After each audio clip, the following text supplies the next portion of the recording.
boxing family and fellow boxing fans, and welcome back to another breakdown video. This fight is going out to Machiavelli.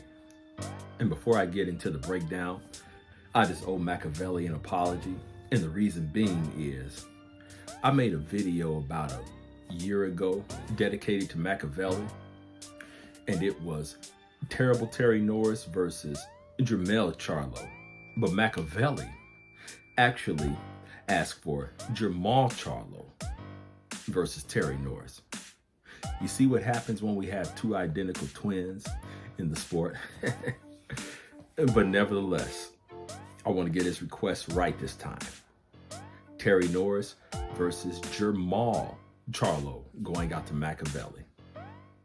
And now, honestly, I don't see much of a difference between Jermall Charlo and Jermall Charlo. And honestly, when you have identical twins who fights the same, who looks the same, and who basically has the same style, it's hard to talk about one without mentioning the other. So I'm gonna do my best not to do that in this particular video. I make no promises, but I'm gonna make an effort. So this video is about Jermall Charlo versus Terrible Terry Norris. And I'll make a few of the same points I made in the video about Jermall Charlo versus Terry Norris.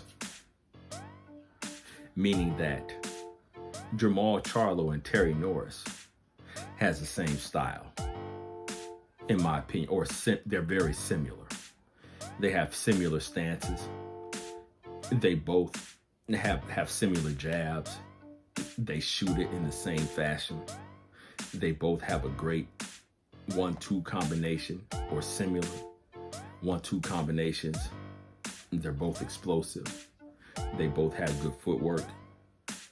And when I talk about the 1-2 combination, they both throw it with great speed. I will say that Jermall Charlo has the better chin than Terry Norris, in my opinion. He may be more durable than Terry Norris, in my opinion. Now, of course, the experience, the legendary status, and the better level of opposition goes to Terry Norris, no doubt. He fought in a much tougher era. He fought in an era to where you had to work a little harder, and you couldn't sit on the sidelines for 1 or 2 years and still hold on to a belt. I mean, it just wasn't happening back then. So Jermall Charlo does have the benefits of the way things are done in today's era.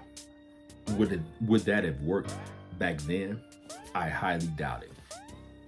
But if we're judging this fight strictly on styles and circumstances, and when we're considering things like toughness, durability, stamina, and power, I suspect that Jermall Charlo was a little tougher than Terry Norris. Don't hurt me for saying that he was a little more powerful than Terry Norris. Once again, they both had similar styles, but we have to consider things like chins. That's one thing that's an important factor in this particular fight, in my opinion. Who takes the best punch, who absorbs the most punishment, and who does it better. That's just a factor that's unique to this particular match. Another important factor in this particular fight is who's able to get going sooner and who's able to impose their wills faster. Both of these guys are take charge kind of fighters from the opening bell, which makes this an explosive fight. But I think the determining factor in this particular fight is who will do better down the stretch. This fight would definitely be a test of stamina. And to tell you the truth, Jermall Charlo, as I mentioned before, has the better chin. I feel that Jermall Charlo was stronger, hits harder, and I feel that he will be the fresher of the two in the later rounds. So as good as both of these guys are, that's the deciding factor in this fight, and that's what separates both fighters. So for all of Terry Norris's experience, level of opposition, Stylistically, both guys are similar, as I mentioned before. But when both guys are in the ring, you can't necessarily bring your resume or level of opposition in the ring. It's only the styles and it's only the circumstances. So I feel that in the later rounds, Jermall Charlo will be the fresher of the two. He will be stronger and he will gain momentum as the fight progresses. Now, both guys are extremely tough, so I don't see either one stopping the other, to tell you the truth. I may be wrong. Please tell me what you think. But I just see a close, razor-thin decision for Jermall Charlo over Terry Norris. Those are my thoughts. Please let me know what you think. I'm sure you will.